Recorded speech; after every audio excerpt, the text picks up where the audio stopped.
ஆண்டவராக இயேசு கிறிஸ்துவின் நாமத்தினாலே இப்பொழுது கூட இந்த ஸ்டூடெண்ட் டைம் நிகழ்ச்சியில் இணைந்திருக்கும் உங்கள் அனைவருக்கும் இயேசு கிறிஸ்துவின் நாமத்தினாலே எங்கள் அன்பின் வாழ்த்துதலை தெரிவித்துக் கொள்கிறோம். இப்பொழுது கூட உம்மை ஆராதிப்பேன் ஏசப்பா உம்மை ஆராதிப்பேன் என்ற பாடலை இணைந்து கைகளை தட்டி பாடலாம்.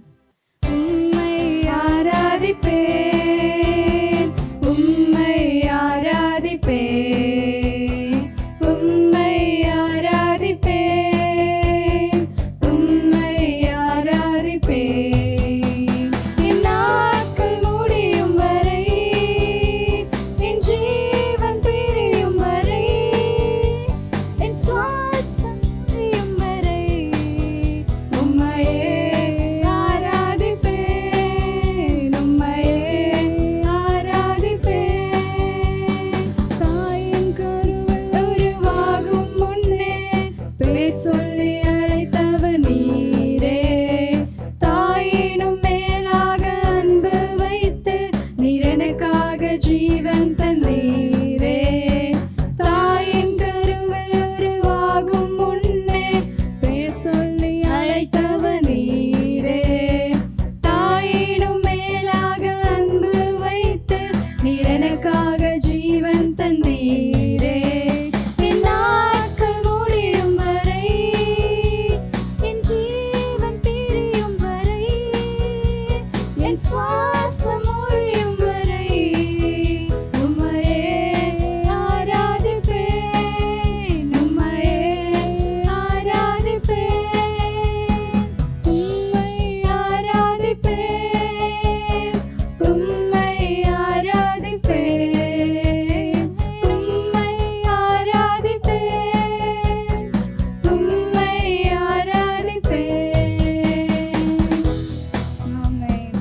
நம்ம இப்பொழுதும் கூட கண்களை மூடி கொஞ்ச நேரம் கர்த்தரை ஆராதிப்போமா?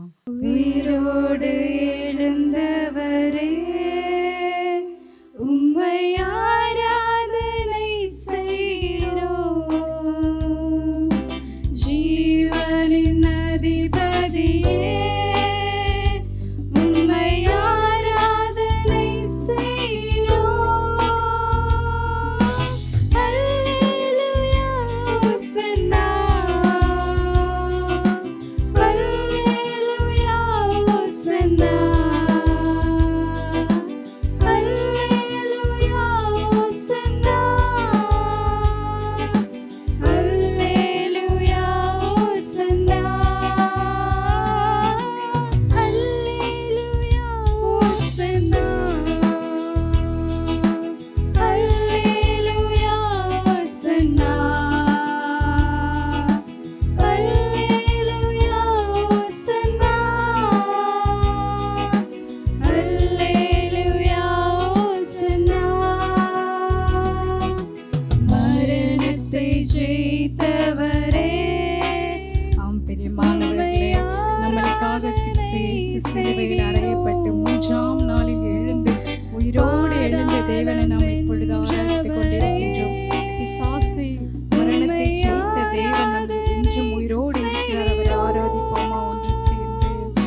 மரணத்தை ஜெயித்தவரே உம்மை ஆராதனை செய்கிறோம். பாதாளம் வென்றவரே உம்மை ஆராதனை செய்கிறோம். அல்லேலூயா ஹோசன்னா அல்லேலூயா ஹோசன்னா அல்லேலூயா ஹோசன்னா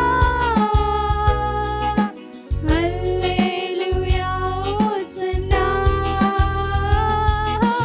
அல்லேலூயா ஹோசன்னா அல்லேலூயா ஹோசன்னா அல்லேலூயா ஹோசன்னா அல்லேலூயா ஹோசன்னா. ஸ்தோத்திரம் ஏசப்பா. ஏசப்பா, இந்த ஆராதனையில் நீங்கள் மகிமைப்பட்டதற்காக நாங்கள் நன்றி செலுத்துகிறோம் ஏசப்பா. மீதியான வேலையை உங்களுடைய கரங்களை ஒப்பு கொடுத்து செபிக்கிறோம். இயேசு கிறிஸ்துவின் மூலமாய் நல்ல பிதாவே, ஆமென்.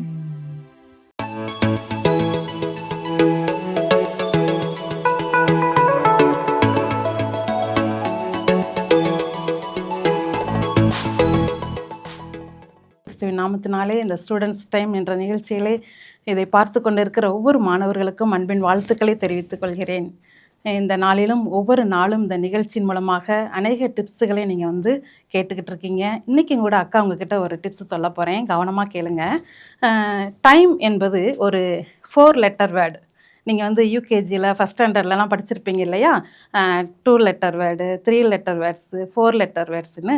அதே போல் இந்த டைம் என்பது TIME, டைம் என்பது 4 லெட்டர் வேர்ட்ஸ். அது எல்லாருமே உங்களுக்கு தெரியும். அதில் வந்து ஃபஸ்ட்டு லெட்டர் என்பது டி வந்து எதை குறிக்குது அப்படின்னா ட்ரெஷர் இட் அப்படின்ற வார்த்தையை குறிக்குது. ட்ரெஷர் இட் அப்படின்னா ஒரு பொக்கிஷம்னு அர்த்தம். அதாவது நீங்கள் வந்து இந்த காலத்தை, உங்களுடைய கையில் கொடுக்கப்பட்ட நேரத்தை ஒரு பொக்கிஷமாக நீங்கள் வந்து பயன்படுத்தணும்னு சொல்லி பிரயாசப்படணும். உன்னோட நெருங்கிய நல்ல ஒரு ஃப்ரெண்ட்ஸோ அல்லது உங்கள் ரிலேட்டிவ்ஸோ உனக்கு ஒரு gift கொடுக்குறாங்கன்னு வச்சுக்கோங்க. அது வந்து நீ பொக்கிஷமாக பாதுகாத்து ஒரு மறைவான இடத்துல வைப்பேல, அதை எப்போல்லாம் உனக்கு நினைவு வருதோ அதெல்லாம் நீ எடுத்து பார்ப்ப, அப்படி தானே? ஏன்னா அது வந்து விலையேறப்பட்டதா நீ நினைப்ப. அதே போல தான் உனக்கு கையில் கொடுக்கப்பட்டிருக்கிற ஒவ்வொரு நாளையும் நீ விலையேற பெற்ற ஒரு பொக்கிஷமாக நீ பார்க்கணும். உங்கள் வீட்டில் இருக்கிற ஒரு சைக்கிளோ ஒரு பைக்கோ ரிப்பேர் ஆயிடுச்சு அப்படின்னா அது திரும்ப காசு கொடுத்து சரி பண்ணிக்கிறலாம். அல்லது உன்னோட பேக்கில் இருக்கிற ஒரு பென்சிலோ பேனாவோ ரப்பரோ புக்கோ ஏதாவது ஒன்று தொலைஞ்சிருச்சு அப்படின்னா நீ வந்து ரூபா கொடுத்து மறுபடியும் வாங்கிக்கிறலாம். ஆனால் டயத்தை வந்து நீ வாங்கவே முடியாது, காலத்தை நீ வாங்கவே முடியாது. அது காலம் ஒரு நிமிஷம் நீ போயிடுச்சுன்னா திரும்ப அது உன் கைக்கு வரவே வராது. அதனால் நீ வந்து அந்த நேரத்தை நீ வந்து ஒரு பொக்கிஷமாக நீ பயன்படுத்திக்கிறணும். அதைத்தான் வேதம் சொல்லுது. எபேசியர் 5:16 எபேசியர் எங்கே இருக்குன்னு உனக்கு தெரியுமா? சாப்டர் பைபிளில் புதிய ஏற்பாட்டில் 268வது பக்கத்தில் இருக்குது. எபேசியர் 5:16 நாட்கள் பொல்லாதவைகள் ஆனதால் காலத்தை பிரயோஜனப்படுத்தி கொள்ளுங்கள். காலத்தை ஒவ்வொரு நாளும் நீங்கள் ஒவ்வொரு நேரத்தையும் பிரயோஜனப்படுத்தி கொள்கிற மாணவர்களாக நீங்கள் இருக்கணும். அடுத்து என்ன வார்த்தை வருது? டீக்கு அடுத்து ஐ என்பது இன்வெஸ்டேட்னா நேரத்தை நீங்கள் முதலீடு செய்கிறவர்களாக நீங்கள் வந்து இருக்கணும். உங்களுக்கு கொடுக்கப்பட்ட நேரத்தை ஒவ்வொரு நாளும் உனக்குரிய தாளந்த உன்னுடைய திறமையை ஒவ்வொரு நாளும் முதலீடு செஞ்சுக்கிட்டே இருக்கணும். அதில் வந்து நீ வந்து எக்ஸ்பர்ட் ஆகிக்கிட்டே இருக்கணும். இப்படித்தான் ராமு சோமுன்னு சொல்லி ஒரு 2 விவசாயி இருந்தாங்களாம். 2 பேர் கையிலையும் 10 விதை மூட்டை கொடுத்தாங்களாம். அந்த ராமு என்பவர் என்ன செஞ்சாருன்னா, நாளைக்கு விதைக்கலாம், நாளை கழிச்சு போகலாம், இன்றைக்கி ரொம்ப டயர்டாக இருக்குது அப்படின்னு சொல்லிட்டு ஒவ்வொரு நாளையும் நாளைக்குன்னு சொல்லி கடத்தினாராம். ஆனால் சோமு என்ன பண்ணினார்னா, கொடுக்கப்பட்ட அந்த நாளில் அந்த நிலத்தை போய் பயன்படுத்தவும் அதை நீட்டாக்கி நல்ல தண்ணீர் ஊற்றி நீர் பாய்ச்சி அது களை எடுத்து நல்லா பக்குவப்படுத்தி அந்த விதையை வந்து விதைச்சாராம். ஒரு 3 மாதத்தில் அந்த 10 விதை மூட்டை 100 விதை மூட்டையாக மாறியதான். ஆனால் ராமு கையில் இருந்த அந்த 10 மூட்டை 10 மூட்டையாகவே இருந்தது. சோமு கையில் இருந்த 10 விதை மூட்டை 100 மூட்டையாக மாறியது. ஏனென்றால் சோமு ஒவ்வொரு நாளும் அந்த நேரத்தை அவனுக்கு கொடுத்த அந்த நேரத்தை முதலீடு செய்தவராக காணப்பட்டார். நீங்கள் வந்து ராமு போல் இருக்க போகிறீங்களா, சோமு போல் இருக்க போகிறீங்களா, நீங்களே டிசைட் பண்ணிக்கோங்க. அதான் வேதத்தில் என்ன சொல்லுது அப்படின்னா, பிரசங்கி 12:1 வாலிப பிராயத்திலே உன் சிருஷ்டிகரை நினை என்று. இந்த மாணவ பருவத்தில் உன்னுடைய சிருஷ்டி கர்த்தராகிய நினைத்து ஒவ்வொரு நாளும் நீ செயல்படும்போது உனக்குரிய காலம் உன்னுடைய கரத்தில் இருக்கிறது. மாணவ பருவத்தில் ஒவ்வொரு நாளும் நீ வந்து நேரத்தை நீ மதித்து நேரத்தை முதலீடு செய்து நீ வாழும் பொழுது ஏசப்பா உனக்கு உதவி செய்ய வல்லவராய் இருக்கிறார். அதற்கடுத்து 3வது என்ன லெட்டர் இருக்குது அப்படின்னா எம் என்ற எழுத்து எதை குறிக்கிறது அப்படின்னா மேனேஜ் இட். நீ வந்து நேரத்தை ஒவ்வொரு நாளும் சரியாக நிர்வகிக்க கற்றுக்கொள்ளணும். நேரத்தை வந்து சரியாக நிர்வகிக்க நீ வந்து பிளான் பண்ணணும். ஒவ்வொரு நாளும் ஏசப்பா உன்னுடைய கரத்தில் 24 மணி நேரத்தை கொடுத்திருக்கிறார். அந்த 24 மணி நேரத்தையும் ஒவ்வொரு நாளும் டைம் டேபிள் போட்டு படிக்க நீயே கற்றுக்கொள்ளணும். இந்த நேரத்தில் படிக்கணும், இந்த நேரத்தில் விளையாடணும், இந்த நேரத்தில் தூங்கணும் அப்படின்னு சொல்லி சரியாக நீ வந்து பிளான் பண்ணின அப்படின்னா நீ வந்து அழகாக நீ வந்து வாழ்க்கையில் நீ வெற்றி பெற முடியும். ஏசப்பா உன் கரத்தில் 24 மணி நேரத்தை கொடுத்திருக்கிறார். அந்த 24 மணி நேரம் வந்து எத்தனை நொடி அப்படி இருக்குது அப்படின்னு சொல்லி பார்த்தோம்னா 86,400 நொடி உன்னுடைய கரத்தில் ஏசப்பா ஒவ்வொரு நாளும் கொடுக்குறார். அந்த 86,400 நொடியை எப்படி செலவழிக்கிற அப்படின்னு சொல்லி நீயே முடிவு பண்ணிக்கோ. நீ 1 மணி நேரம் செல் பார்க்குற அப்படின்னா 3600 நொடியை நீ உன்னுடைய வாழ்க்கையில் ஒரு நாளை இழக்கிறன்னு அர்த்தம். அல்லது அரை மணி நேரம் செல் பார்க்குற அப்படின்னா 1800 நொடியை நீ உன்னுடைய வாழ்க்கையில் நீ இழக்கிறன்னு அர்த்தம். ஒரு சில வீடுகளில் நான் பார்த்துருக்கேன், அண்ணன் 1 மணி நேரம் செல் பார்த்துட்டான், நானும் 1 மணி நேரம் செல் பார்ப்பேன்னு சொல்லி அண்ணனும் தம்பியும், அண்ணனும் தங்கச்சியும் அல்லது தம்பி அண்ணனும் சண்டை போடுவாங்க. என்ன, அவன் 1/2 மணி நேரம் பார்த்துட்டான், நான் 1/2 மணி நேரம் பார்ப்பேன் அப்படின்னு சொல்லி சண்டை நடக்கும். இப்படியெல்லாம் இல்லாமல் உனக்கு கொடுக்கப்பட்ட ஒவ்வொரு நொடியும் நீ வேஸ்ட் பண்ணாமல் யூஸ் பண்ணுன அப்படின்னா நீ ஏசப்பா கருத்தில் டேஸ்ட்டாக மாறுவ. இப்போ தான் ஸ்கூல் ஆரம்பித்தது மாதிரி இருந்துச்சு. ஜூன் மாதம் முடிஞ்சிருச்சு, ஜூலை கடைசி வந்துருச்சு, ஆகஸ்ட்டு, அடுத்து செப்டம்பர், இன்னும் கொஞ்ச நாள் நீ குவார்ட்டர்லி எக்ஸாம் எழுத போகிற. நீ ஸ்டார்டிங்கில் இருந்தே நீ படிச்சிருந்தேன்னா நீ இப்போ குவார்ட்டர்லி எக்ஸாமில் நல்ல மார்க் எடுக்கலாம். ஏன்னா இந்த கட்டுரையோ கடிதத்தையோ இன்னைக்கு படிக்க வேண்டாம், நாளைக்கு படிப்போம், நாளை கழிச்சு படிப்போம், சனி ஞாயிறு லீவில் படிப்போம், ஏதாவது ஃபெஸ்டிவல் லீவ் ஒரு 4-5 நாள் சேர்ந்து வரும்ல அப்போ படிப்போம் அப்படின்னு சொல்லிட்டு நீ நாளை தள்ளி தள்ளி தள்ளி போடும்போது நீ கடைசி வரைக்கும் படிக்கவே முடியாது. அதனால் நீ நேரத்தை நிர்வகித்து பிளான் பண்ணி நீ படித்தா நீ கண்டிப்பாக நீ வெற்றி பெறுவ. அதுதான் வசனம் சொல்லுது, சங்கீதம் 90:12 எங்கள் நாட்களை எண்ணும் அறிவை எங்களுக்கு போதித்தருளும் சொல்லி போட்டிருக்கு. நீங்கள் ஒவ்வொரு நாளும் நாட்களை எண்ணி எண்ணி நீங்கள் செலவிடும்போது கர்த்தர் உன்னை உயர்த்துவார்.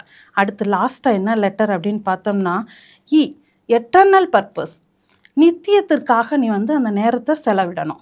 நீ வெறும் மார்க்குக்காக படிப்புன்னு இல்லாமல் அடுத்தவர்களுக்கு உதவி செய்வதற்கும் நீ செயல்படணும். அப்படி செயல்படும்போது உன் வாழ்க்கை இன்பமாய் மாறும். ஏசப்பா உன்னில் பிரியப்படுவார்.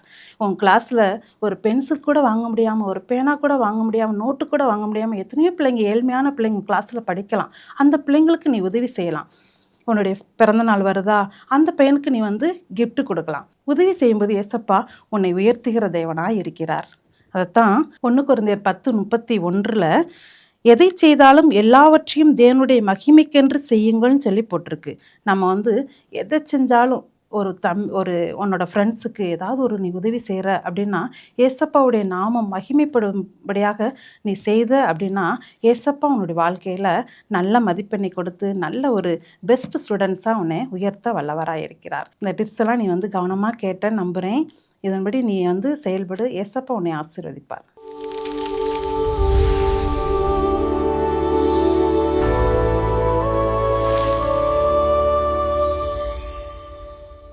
பிரைஸ் அலாட். எல்லாரும் எப்படி இருக்கிறீங்க? சந்தோஷமாக இருக்கிறீங்களா? இன்றைக்கும் கூட நம்ம வேதத்தை தியானிக்கலாமா? ஒரு குட்டி பையன் அவன் குடும்பத்தோட மிருக காட்சி சாலைக்கு போனானா. அங்கே இருக்கிற எல்லா மிருகங்களையும் குடும்பமாக பார்த்துக்கிட்டே வந்தாங்களாம். அப்போது கரடியையும் அவங்க பார்த்தாங்களாம். கரடி ஒரு குறிப்பிட்ட தூரத்தில் அதோட குட்டியோட படுத்திருந்துச்சான். அதை சுற்றி காம்பவுண்ட் வால் இருந்ததாம். அந்த காம்பவுண்ட் வாலில் ஒரு எச்சரிக்கை போர்டும் வச்சுருந்தாங்களாம். விலங்குகளை துன்புறுத்தாதீர்கள் அப்படின்னு சொல்லி வச்சுருந்தாங்களாம். இந்த குட்டி பையன் கரடியையும் குட்டியையும் பார்த்துட்டே இருந்துட்டு இந்த எச்சரிக்கை போர்டையும் கவனிச்சானா. கவனிச்சுட்டு சிரிச்சுக்கிட்டே என்ன செய்தானா, ஒரு கல்லாக எடுத்து அந்த கரடி மேலே போட ஆரம்பிச்சானா. எல்லாரும் பார்த்துக்கிட்டே இருந்தாங்களாம். இந்த கரடியும் அமைதியாகவே இருந்துச்சான். ஒரு கல்லாக போட்டுக்கிட்டே இருந்தானா. இந்த கரடி மேலே படும்போதெல்லாம் இந்த தாய் கரடி அமைதியாக இருந்ததான். ஒரு கல் என்ன ஆயிடுச்சான், அதோடைய குட்டி மேலே போய் பட்டுருச்சான். அந்த குட்டி மேலே பட்ட உடனே அந்த குட்டி வேகமாக வலியில் அலறி துடிச்சிச்சான். அந்த வலி வேதனையை பார்த்த தாய் கரடிக்கு பயங்கரமான ஒரு கோபம் வந்துச்சான். அந்த கோபத்தில் என்ன தெரியுமா செஞ்சிச்சான், அந்த காம்பவுண்ட் வாலை தாண்டி இந்த கல்லை தூக்கி போட்ட அந்த குட்டி பையனை கடித்து சாவடிச்சிருச்சான். இன்றைக்கும் கூட நம்ம வேதத்தில் ஒரு மனிதனை குறித்து பார்க்க போகிறோம். ஆதியிலே தேவன் வானத்தையும் பூமியையும் சிருஷ்டித்தார் நம்ம பார்க்குறோம் இல்லையா? அந்த தேவன் சிருஷ்டிப்பின் நாளில் ஒரு நாள்லையும் ஒவ்வொரு காரியத்தை சிருஷ்டிக்கிறார். முதல் நாளில் நம்ம பார்த்தோம் அப்படின்னா வெளிச்சத்தையும் இருளையும் உண்டாக்குறாரு. வெளிச்சத்தையும் இருளையும் வெவ்வேறாய் பிரிக்கிறாரு. 2வது நாளில் வானம் ஆகாய விரிவை உண்டாக்குறாரு. 3வது நாளில் வெட்டாந்தரையை உண்டாக்குறாரு. சமுத்திரத்தை பிரிக்கிறாரு. புல் பூண்டுகளை முளைப்பிக்கும்படியாக அவர் கட்டளை கொடுக்கிறாரு. 4வது நாளில் பார்த்தீங்க அப்படின்னா பகலை ஆள சூரியனையும் இரவை ஆள சந்திரனையும் இப்படிப்பட்ட ஒளிச்சுடர்களை அவர் உண்டாக்குறாரு. 5ஆம் நாளில் பார்த்தீங்க அப்படின்னா நீரில் வாழ்கிற ஜீவ ஜந்துக்களையும் பறவைகளையும் தேவன் உண்டாக்குறாரு. 6வது நாளில் பார்த்தீங்கன்னா இந்த பூமியில் வாழ்கிற மிருகங்களையும் விலங்குகளையும் உண்டாக்கிட்டு அதே நாளில் தான் தேவன் மனிதனையும் உண்டாக்குறாரு. இந்த மனிதனை எப்படி தெரியுமா ஆண்டவர் உண்டாக்குறாரு? ஆதியாகமம் 1:26 நம்ம வாசித்தோம் அப்படின்னா, தேவன் தமது சாயலாகவும் நமது ரூபத்தின் படியையும் மனுஷனை உண்டாக்குவோமாக அப்படின்னு சொல்லி அந்த மனுஷனை அவருடைய சாயல் என்ன பண்ணுறாரு? உண்டாக்குறாரு. உண்டாக்கின மனுஷனுக்கு ஆதியாகமம் 2வது அதிகாரம் 8, 9, 10 பார்த்தோம் அப்படின்னா, இந்த உண்டாக்கின மனுஷனை தேவன் என்ன தெரியுமா செய்கிறாரு? தான் உண்டாக்கின அந்த ஏதேன் தோட்டத்துக்குள்ளே கொண்டு போய் என்ன செய்கிறாரு? வைக்கிறாரு. அந்த தோட்டம் ஃபுல்லாக விருட்சங்க. ஆண்டவர் உண்டாக்கின எல்லா புசிப்புக்கு நலமும் இன்பமுமான எல்லா வகையான விருட்சங்களும் செடிகளும் புல் பூண்டுகளும் எல்லாம் அந்த தோட்டமே ரொம்ப அழகாக இருக்குது. அப்படிப்பட்ட ஒரு அழகான தோட்டத்தில் மனுஷனை கொண்டு போய் வைக்கிறார். இந்த மனுஷனுக்கு ஒரு வேலையுமே இல்லைங்க. இதெல்லாம் பார்த்துக்கிட்டு அங்கே இருக்கிற மிருகங்களை பறவைகளோட விளையாண்டுக்கிட்டு 1:27 ஆதியாகமம் 1:27 28 வசனங்கள் சொல்லுது, அவையெல்லாம் ஆண்டு கொள்ளுங்கள், அவையெல்லாம் கீழ்ப்படுத்தி இவைகளெல்லாம் ஆண்டு கொள்ளும்படியான அதிகாரத்தை மனுஷனுக்கு கொடுக்கிறார். இந்த அதிகாரத்தோட தான் இந்த ஆதாமை என்ன பண்ணுறாரு அப்படின்னா, ஏதேன் தோட்டத்துக்குள்ளே கொண்டு வந்து தேவன் வைக்கிறார். இந்த ஆதாமுக்கு எவ்வளோ பெரிய ஒரு ஆசீர்வாதம் பாருங்க. எந்த வேலையும் செய்ய வேண்டியதில்லை. தேவன் சொல்கிறத கேட்டுட்டு அந்த ஏதேன் தோட்டத்துக்குள்ளே உலாவுனா போதும். இவ்வளோதாங்க ஆதாமுக்கு செய்ய வேண்டிய காரியம். ஆனால் நம்ம தொடர்ந்து வாசித்தோம் அப்படின்னா 2வது அதிகாரத்தில் பார்க்குறோம், மனுஷிய தேவன் உண்டாக்குறாரு. விலா எலும்பிலிருந்து, ஆதாமுடைய விலா எலும்பிலிருந்து எடுத்து மனுஷியை உண்டாக்குறாரு. இப்போ மனுஷனும் மனுஷியுமா ஏதேன் தோட்டத்தில் இருக்கிறாங்க. இதெல்லாம் ஓகேங்க. ஆனாலும் தேவன் 2:17 ஒரு எச்சரிப்பை கொடுக்குறாருங்க. என்ன தெரியுமா? ஆதியாகமம் 2:17 நீங்கள் வாசித்து பார்த்தீங்க அப்படின்னா, ஆனாலும் நன்மை தீமை அறியத்தக்க விருட்சத்தின் கனியை புசிக்க வேண்டாம், அதை புசிக்கும் நாளில் நீ சாகவே சாவா என்று கட்டளையிட்டார். பாருங்க, இது எல்லாத்தையும் உண்டாக்கின எல்லாவற்றையும் நீங்கள் தான் என்ன பண்ணணும்? ஆண்டு கொள்ளணும்னு சொல்லி ஆண்டவர் அதிகாரத்தை கொடுத்துட்டாரு. ஆனாலும் ஒரு எச்சரிக்கையும் பண்ணுகிறார். இந்த நன்மை தீமை அறியத்தக்க அந்த கனியை என்ன பண்ணக்கூடாது? அந்த விருட்சத்தின் கனியை நீங்கள் புசிக்க கூடாது. இந்த புசிக்கிற நாளில் நீ சாகவே சாவாய் அப்படின்னு சொல்லி எச்சரிப்பு கொடுத்துட்டு போயிடுறாருங்க. ஆனால் 3வது அதிகாரம் ஆரம்பத்திலே நம்ம பார்த்தோம் அப்படின்னா, இந்த எல்லாம் உண்டாக்கின எல்லா மிருக ஜீவன்கள்லையும் இந்த சர்ப்பம் எப்படிப்பட்டதாக இருந்ததா? தந்திரமுள்ளதாக இருந்ததுன்னு வேதவசனம் சொல்லுது. இந்த தந்திரமுள்ள சர்ப்பம் ஏவாளை என்ன பண்ணிடுச்சு அப்படின்னா, வஞ்சித்து விட்டது. பாருங்க, அந்த குட்டி பையனும் என்ன பண்ணா? அந்த எச்சரிக்கை போர்டை பார்த்தான். ஆனால் எச்சரிக்கை போர்டை பார்த்தும் அதை அவன் ஏற்றுக்காம, அதை கண்டுக்காமல் அவன் என்ன செய்தான்னா, இதை தூக்கி போட்டால் நமக்கு ஒரு சந்தோஷம் கிடைக்குதுன்னு சொல்லி என்ன பண்ணான்? கரடியை துன்புறுத்தினான். இங்கே பாருங்க, இந்த ஏவாளை என்ன செய்கிறாங்க அப்படின்னா, சர்ப்பம் சொன்ன உடனே, தந்திரமாக சொன்ன உடனே அதை அவங்க எப்படி பார்க்குறாங்கன்னா, பார்வைக்கு நல்லா இருக்குது அப்படின்னு தான் பார்க்குறாங்க. வசனம் இப்படியாக சொல்லுகிறது, 3:6 வாசித்தோம் அப்படின்னா, பார்வைக்கு இன்பமும் புசிப்புக்கு நல்லதும் அடுத்து புத்தியை தெளிவிக்கிறதுமா இருக்கிறது. பாருங்க, இவங்களே முடிவு பண்ணுறாங்க. பார்த்த உடனே இந்த பழம் நல்லா இருக்கும், இதை சாப்பிட்டா நமக்கு ஸ்ட்ரென்த்து கிடைக்கும் அப்படின்ற மாதிரி முடிவு பண்ணிக்கிறாங்க. பழம் வெளியே பார்க்க எப்போவுமே எப்படி இருக்கும்? அழகாக இருக்கும். அது உள்ளே புழு இருக்காங்கிறத நம்ம கட் பண்ணி பார்த்தா தான் தெரியும் இல்லையா? அது மாதிரி இவங்க யோசிக்கவே இல்லை. அவங்க பார்வைக்கு இது எப்படி இருந்தது? ரொம்ப சந்தோஷமாக இருந்துச்சுன்னு என்ன பண்ணிட்டாங்க? இந்த ஏவாள் ஆண்டவர் எச்சரித்ததை மறந்து ஏவாள் என்ன பண்ணிட்டாங்க? இந்த கனியை, இந்த விருட்சத்தின் கனியை எடுத்து புசிச்சு தான் சாப்பிட்டது மாத்திரம் இல்லை, அதை யாருக்கும் கொடுத்துட்டாங்க? ஆதாமுக்கும் கொடுத்துட்டாங்க. இப்போ 2 பேரும் என்ன ஆயிட்டாங்க? புத்தி தெளிந்தவர்களானார்கள். தாங்க நிர்வாணியாக இருக்கிறத உணர்ந்துட்டாங்க. தேவன் தோட்டத்துக்குள்ளே வராரு. அப்போ கூப்பிடுறாரு. பகலின் குளிர்ச்சியான வேளையில் அவர் கூப்பிடும் பொழுது என்ன பண்ணுறாங்க? அவங்க போய் ஒளிஞ்சுக்கிறாங்க. நிர்வாணியாக இருக்கிறது நினைத்து என்ன பண்ணுறாங்க? ஒளிஞ்சுக்கிறாங்க. தேவன் கூப்பிடும் பொழுது இவன் என்ன பண்ணுறான்?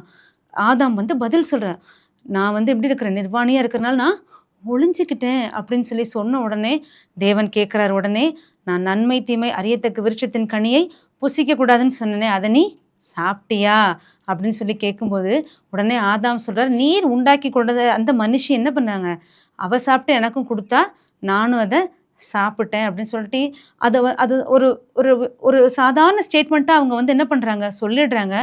ஆனாலும் நீங்கள் பாருங்கள், எச்சரிப்பை மறந்து ஏவாள் என்ன செய்தாங்கன்னா, ஆண்டவர் கொடுத்த அந்த கட்டளையின் எச்சரிப்பை மறந்து என்ன செய்துட்டாங்க அப்படின்னா, அதை சாப்பிட்டுட்டாங்க.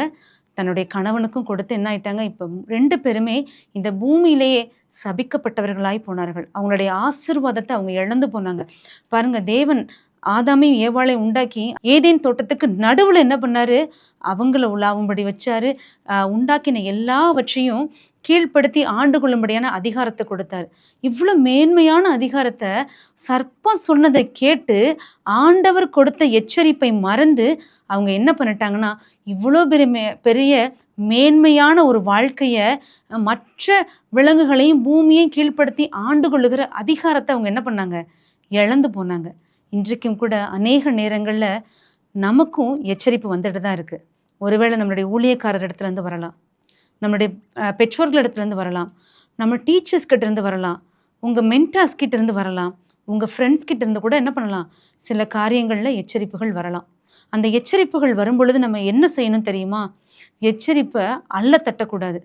இதுதானே அப்படின்னு சொல்லி என்ன பண்ணக்கூடாது, அசால்ட்டாக விட்டுறக்கூடாது. அதை என்ன பண்ணணும், ஏற்றுக்கொள்ளணும். ஏன் எச்சரிக்கை கொடுக்குறாங்க அப்படின்னா, இந்த காரியத்தில் இதை மீறி நம்ம செய்தோம் அப்படின்னா நிச்சயம் ஒரு பாதகமான காரியம் நமக்கு உண்டாகும் அப்படிங்கிற காரணத்தினால தான் என்ன பண்ணுறாங்க, நம்மளை எச்சரிக்கிறாங்க. எல்லை கோட்டை தாண்டினா, எச்சரிப்பை தாண்டி போனோம் அப்படின்னா நிச்சயம் ஒரு போக்குவரத்து காவல்துறை என்ன பண்ணுறாங்க, அந்த எல்லையை தாண்டும் பொழுது வரக்கூடாதுங்கிறதுக்காக தான் அந்த எல்லை கோடை போட்டிருக்காங்க. அதை தாண்டி போய் நின்னோம் அப்படின்னா கண்டிப்பாக என்ன பண்ணுறாங்க, ஃபைன் போடுறாங்க இல்லையா? அதை மாதிரி தாங்க இன்றைக்கும் கூட ஆதாமும் ஏவாளும் தனக்கு கொடுத்த அந்த மேன்மையான அதிகாரத்தையும் ஆசீர்வாதத்தையும் இழந்து போனாங்க. ஒரு நாளும் நீங்களும் நானும் வருகிற எச்சரிப்பை என்ன பண்ணிடக்கூடாது, அள்ளத்தட்டி அதை ஏற்றுக்கொள்ளாமல், அதை அங்கீகரிக்காமல் நம்ம வாழ்க்கையின் மேன்மையான ஆசீர்வாதத்தையும் அதிகாரத்தையும் நம்ம என்ன பண்ணிடக்கூடாது, இழந்து போயிடக்கூடாது. நம்மளும் என்ன செய்யணும், எச்சரிப்பை கேட்கிறவர்களாக இருக்கணும். ஜெபிப்போமா? எங்கள் அன்பின் பிதாவே, உடைய திருக்கரத்துக்குள்ள எங்களை தாழ்த்தி ஒப்பு கொடுக்குறோம் அப்பா. ஆண்டவரே, நீங்கள் கொடுக்கிற எச்சரிப்பை எங்கள் காதார கேட்டு எங்கள் இருதயத்தில் ஏற்றுக்கொண்டு அந்த எச்சரிப்பின்படி நாங்கள் செயல்பட, எங்கள் வாழ்க்கையில் முன்னேற அப்பா, பொல்லாங்குகளிலிருந்து எங்களை விலக்கி பாதுகாத்து கொள்ள நீர் எங்களுக்கு உதவி செய்வீராக. இயேசுவின் மூலம் ஜெபிக்கிறோம் எங்கள் நல்ல பிதாவே. ஆமீன். God bless you.